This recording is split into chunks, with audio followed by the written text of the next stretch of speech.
রাজধানীর মগবাজারে ৮ দিন medical college হাসপাতালে চরম অবহেলায় ৬ নবজাতকের মৃত্যুর ঘটনায় স্বাস্থ্য মন্ত্রণালয়ের লাইসেন্স বাতিলের কঠোর পদক্ষেপের পর পরিস্থিতি সামাল দিতে সংবাদ সম্মেলন করেছেন হাসপাতাল কর্তৃপক্ষের আইনজীবী সুপ্রিম কোর্টের অ্যাডভোকেট মোহাম্মদ শিশির মনির। সরকারের অনড় অবস্থান এবং হাসপাতালের আত্মপক্ষ সমর্থনের এই চেষ্টা পুরো বিষয়টিকে একটি নতুন বিতর্কের দিকে ঠেলে দিয়েছে।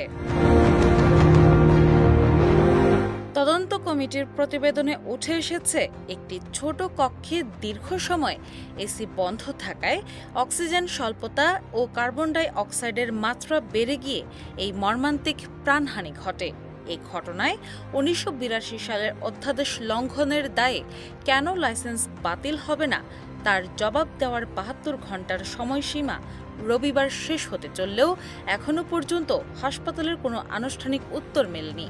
এরই মধ্যে লাইসেন্স বাতিলের আইনি প্রক্রিয়া শুরু করেছে স্বাস্থ্য মন্ত্রণালয়।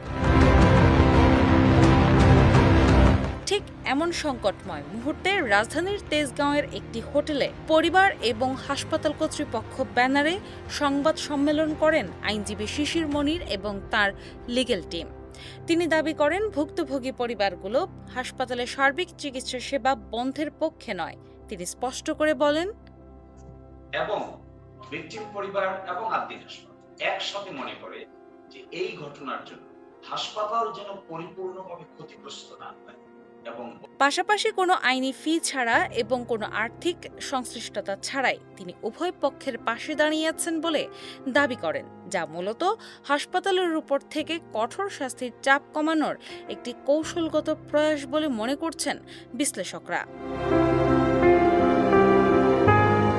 এই ঘটনার ভবিষ্যৎ প্রেক্ষাপট অত্যন্ত জটিল ও সংবেদনশীল। একদিকে ৬টি নিষ্পাপ শিশুর মৃত্যুর বিচার ও স্বাস্থ্যসেবায় শতভাগ জবাবদিহি নিশ্চিত করতে সরকার লাইসেন্স বাতিলের মতো দৃষ্টান্তমূলক শাস্তির পথে হাঁটছে। অন্যদিকে স্বল্প মূল্যের চিকিৎসা সেবা সচল রাখার যুক্তি দেখিয়ে আইনি সমঝোতার মাধ্যমে হাসপাতাল টিকিয়ে রাখার চেষ্টা চলছে।